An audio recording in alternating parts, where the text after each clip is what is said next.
민중의 소리 이완배 기자 함께하겠습니다. 이완배 기자님. 네, 안녕하십니까. 네, 오늘 어떤 이야기 해볼까요? 예, 오늘은 방관자 효과, 바이스탠더 이펙트라는 심리학 이론을 살펴보겠습니다. 네. 네, 심리학 역사에 유명한 실험이 매우 많은데 이 이론 역시 가장 유명한 실험 중 하나로 손꼽힙니다. 네. 이후에 이 실험은 행동경제학이나 경영학에도 도입이 돼서 수많은 파생 이론을 낳기도 했습니다. 이 이론은 존 달리와 빕 라타네라는 두 명의 심리학자 작품입니다. 그런데 네. 이 이론이 개발된 때가 1964년이고요. 당시에 존 달리는 28세, 빕 라타네는 27세 아주 젊은 심리학도들이었습니다. 물론 이제 나중에 이 두 사람들은 엄청난 거장들이 되죠. 존 달리는 프린스턴 심리학과 교수가 되고 재작년에 세상을 떠난 걸로 알고 있어요. 네. 그리고 라타네는 노스캐롤라이나 대학교 교수를 지내다가 은퇴한 걸로 알고 있습니다. 네. 근데 아무튼 이 두 젊은 청년이 방관자 효과라는 특이한 연구에 나서게 된 계기가 있습니다. 1964년 3월 13일 금요일, 13일의 금요일이죠. 그날에 네. 캐서린 제노비스라는 여성이 술집에서 일을 마치고 새벽 3시쯤에 퇴근을 해요. 그런데 한 덩치 큰 남성이 주택가 골목에서 제노비스를 덮쳐서 등 뒤에서 칼을 꽂습니다. 어이구.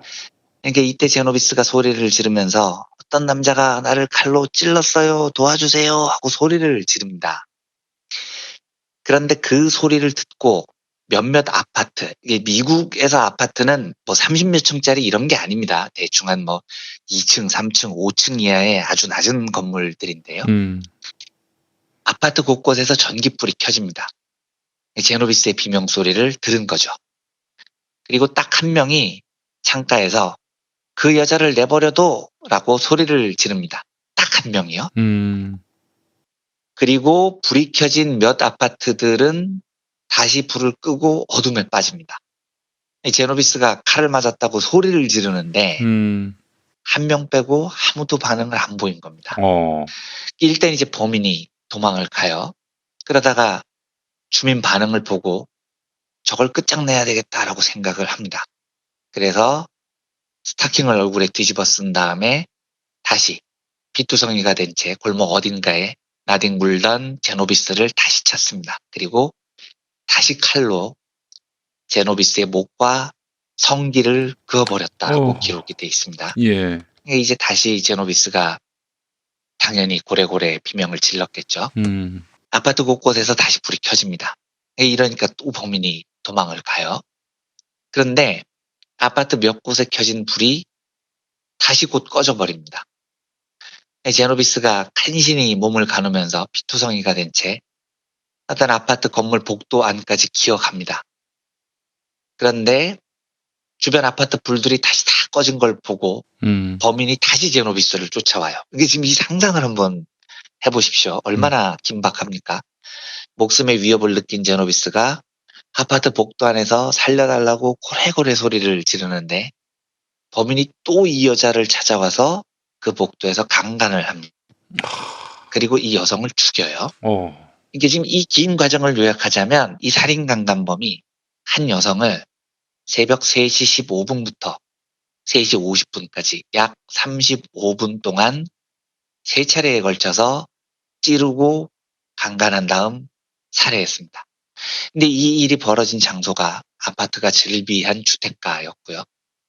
많은 주민들이 전깃불을 켬으로써 이 피해자의 비명을 들었다는 사실을 지금 입증을 한 겁니다. 근데 나중에 실제로 확인을 해보면 피해자의 비명을 들인 주민의 숫자가 무려 38명이나 됐습니다. 예. 그런데 이 38명 중에 누구도 눈앞에서 강간을 당하고 죽어가는 피해자를 돕지 않았던 거죠. 근데 이게 왜 충격적이냐면 무서워서 돕지 못했다. 뭐 그럴 수 있어요. 그런데 아무도 경찰에 신고조차 안 했다는 겁니다. 그러니까 이 신고는 전화 한 통만 하면 되는 거잖아요. 그리고 전화를 누가 했는지 알 수가 없으니까 100만에 하나 범인이 도망가더라도 보복당할 일도 없는 거죠. 그런데 왜 이 38명이나 되는 목격자는 그 누구도 경찰에 전화하는 그 간단한 일을 하지 않았을까요? 물론 이제 이 사건은 그 38명 중에 한 명이 경찰에 신고를 해서 밝혀지는데 그 한 명조차도 신고한 때가 사건이 완전히 끝난 다음, 그러니까 제노비스가 사망한 이후였었습니다. 이 사건이 알려진 다음에 미국 사회가 진짜로 큰 충격에 빠졌습니다. 눈앞에서 사람이 죽어가는데 네. 그걸 지켜만 봤던 이 38명의 방관자들에 대해서 이 도대체 뭐냐 이게 굉장히 다양한 분석들이 제기가 됐죠. 그런데 어떤 분석도 이게 그게 그래서 그랬구나 이런 설득력을 못 갖춰요.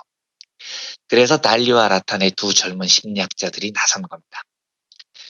어떤 실험을 하는데 실험 구조는 좀 복잡해요. 그런데 아주 단순화해서 말하면 이렇습니다. 뉴욕대학교 학생들을 모은 다음에요. 한 명씩 격리된 방에 집어넣습니다. 그리고 여러분들은 이제 각자 격리된 방에 한 명씩 들어가는 건데요. 지금부터 여러분들 다 한 분씩 뉴욕대학교에서 생활하면서 겪은 어려운 점을 앞에 있는 마이크에다 대고 2분 동안 이야기를 하실 거예요. 자, 이제 정해진 순서대로 한 명씩 이야기를 해주세요. 이렇게 요청을 합니다.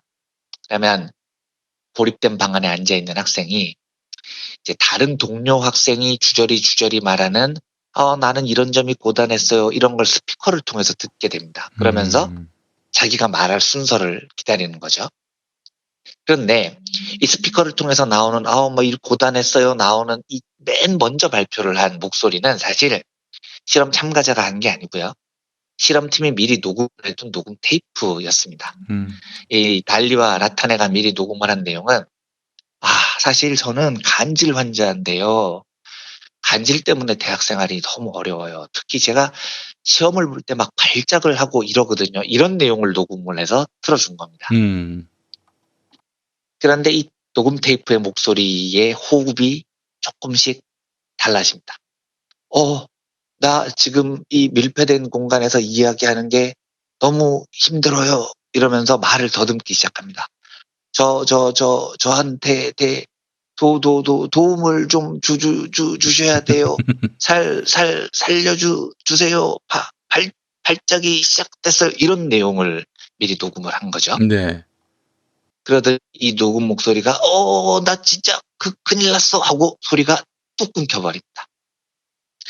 그런데 실험팀이 이 뉴욕대학교 학생들에게 처음에 어떻게 이야기를 했냐면 우리는 안 듣는다 이렇게 얘기를 한 겁니다. 여러분들이 자연스럽게 이야기를 하도록 하기 위해서 우리는 여러분들 말씀하시는 거 안 듣고 옆 건물에 있을 거예요. 그러니까 편하게 이야기하세요. 우리는 나중에 여러분들 이야기하신 거 녹음한 거 그거 들을 거예요. 이렇게 말을 해둔 상태였습니다.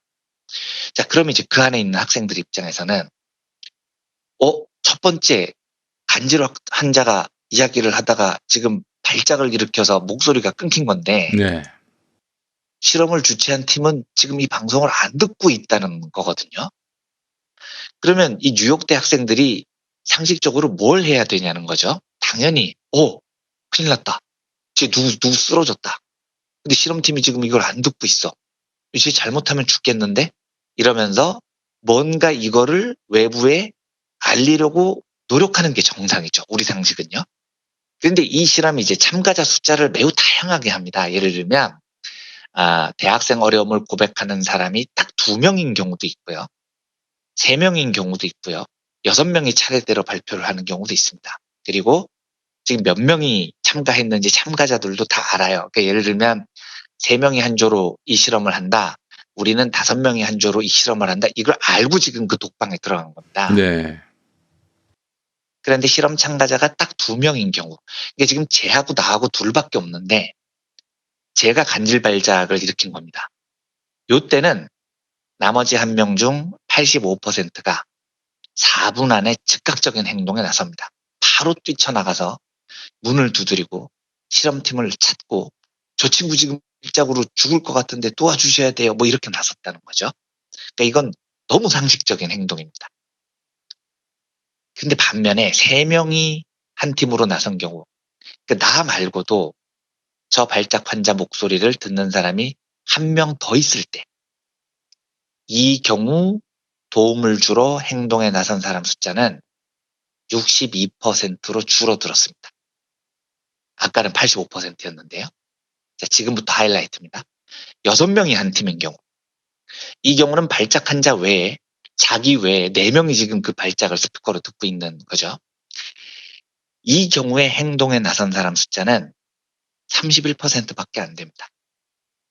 그러니까 무려 69%의 다수가 지금 누군가가 발작을 일으켜서 죽을지도 모르는데도 그걸 그냥 조용히 두고 보고만 있었다는 겁니다. 이게 무슨 뜻이냐면 왜 사람들이 이런 위급한 상황에서도 가만히 있느냐? 나 말고 누군가가 이 일을 대신 해주겠지 라는 생각이 강할수록 그런 환경일수록 우리는 누군가의 위험을 방관한다는 뜻입니다. 그러니까 제노비스가 주택가에서 40분 가까이 강간과 살인을 당하는 동안 38명의 목격자들이 있었어요. 근데 거기가 주택가였다고요. 수많은 사람들이 살고 있었다고요. 그러니까 이 38명은 어떻게 생각하냐면 이 마을에 누군가가 신고를 했겠지 라고 생각을 하고 외면을 했던 겁니다. 자, 근데 아직 이 실험이 끝나지 않았습니다. 지금부터는 조금 더 충격적인 실험이 진행됩니다. 지금 아까 말씀드린 그 실험은 참가자가 많을수록 그러니까 누군가가 그 일을 나 대신 해주겠거니 라는 생각으로 피해자를 수수방관한다는 건데요. 그 피해를 입는 사람이 남이 아니고 나 자신이면 어떻겠냐는 겁니다. 이 이야기가 완전히 다르죠. 아까는 간질 발작 환자는 내가 아니니까 뭐 누가 신고하겠지 하고 방관했다는 건데 만약에 그 피해가 나한테 오는 거라면 상식적으로 방관을 할 리가 없잖아요. 내가 죽을지도 모르는데요.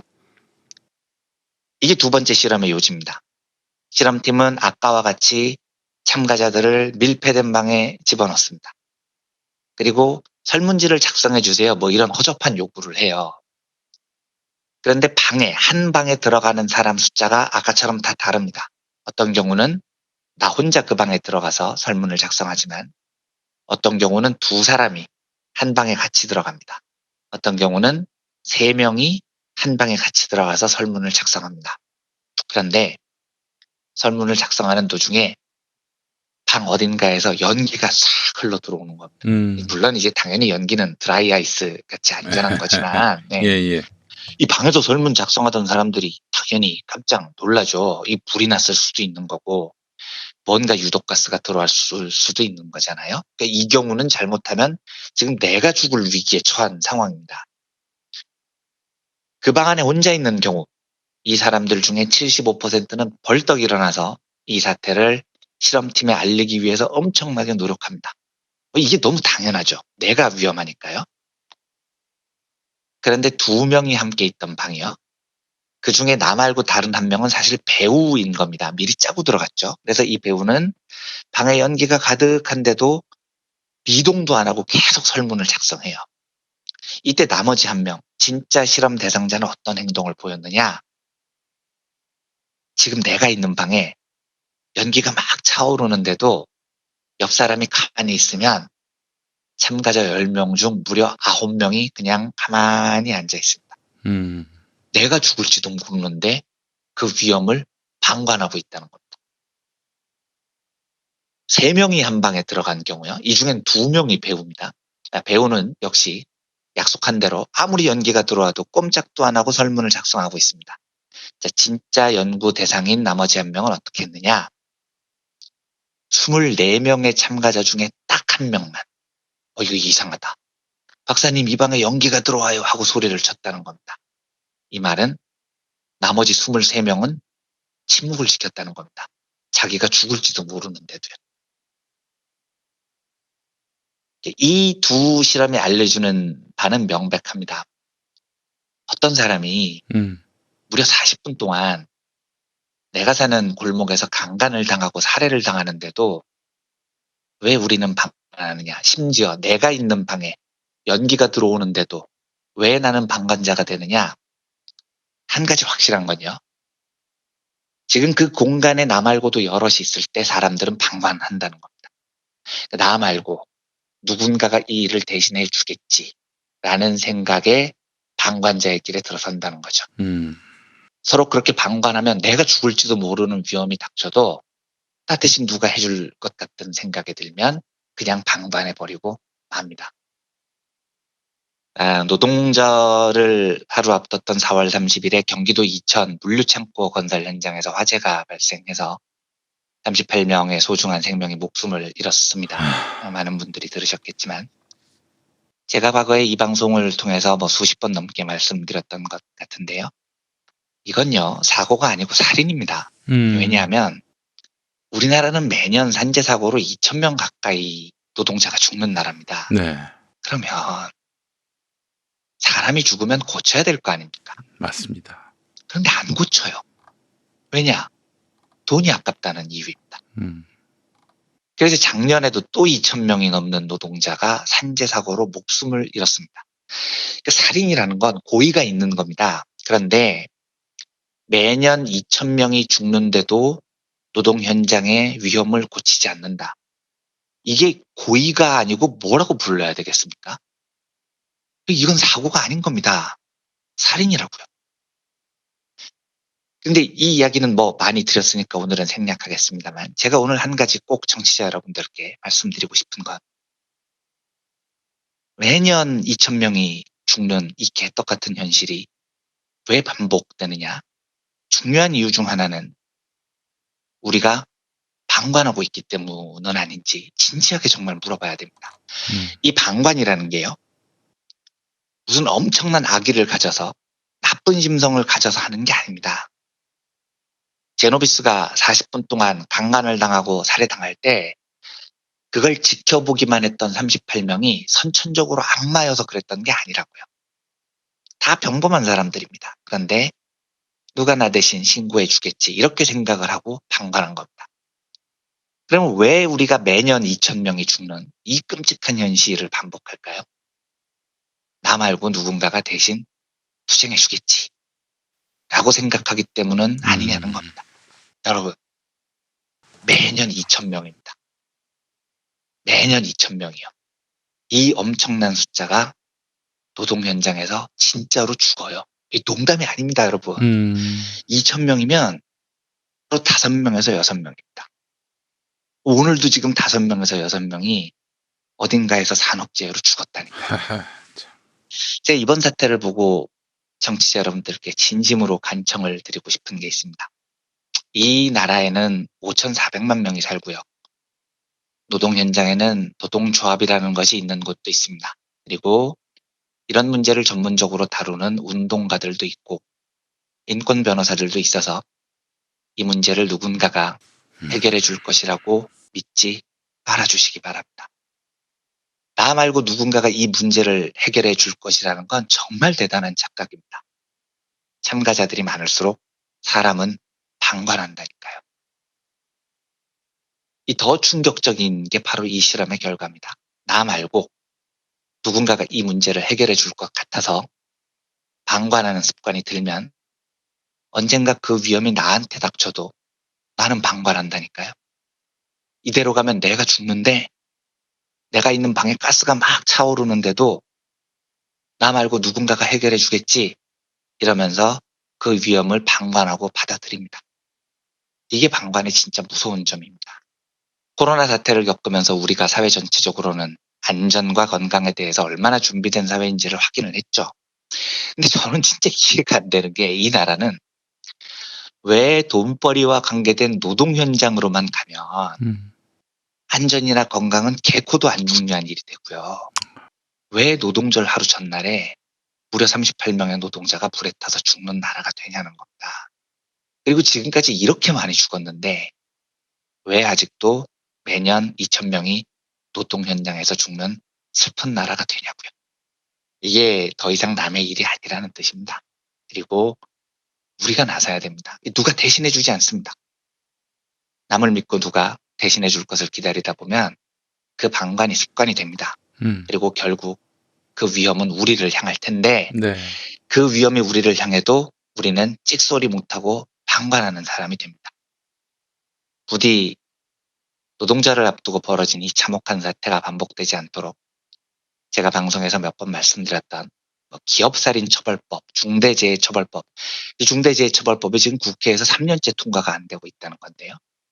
뭐라고 부르건 돈벌이를 위해서 노동자의 안전을 외면하는 이 자본을 응징하는 법의 통과를 위해서 정치자 여러분들께서 내일처럼 함께 싸워주시기를 부탁드리고 싶어서 오늘 이 주제로 이야기를 드렸습니다. 네, 알겠습니다. 답은 노동경찰인 것 같아요. 뭐 근로감독관 있습니다만은 이 체불임금도 제대로 감독이 안 돼요. 그런데 산업재해 이런 것들에 대해서 무슨 분별력이 있을까 싶고요. 또 그 뭐 그런 단속에 대한 애정이나 있는지 모르겠습니다. 뭐 이런 불량식품 같은 경우에는 중앙정부뿐만 아니라 지방자치단체가 그렇죠. 함께 합동 단속한다고 그러는데 왜 이런 거는 네. 그 중앙정부만 고용노동부의 근로감독관만 이렇게 다룰 수 있는 건지 참 이해를 할 수가 없습니다. 네, 네. 지방정부까지 가세한다면 뭐 노동경찰이건 뭐건 감시체제를 다원화하고 처벌을 가중시키고 진짜 이 문제를 해결하기 위한 사회적 총체적 노력이 정말로 절실히 필요할 때입니다. 노동자가 산업재해로 죽으면은 네. 큰일 난다라는 것들을 그렇습니다. 알려줄 필요가 있습니다. 그렇습니다. 예, 예. 네. 알겠습니다. 자, 이완배 기자님 오늘 말씀 잘 들었습니다. 네, 감사합니다.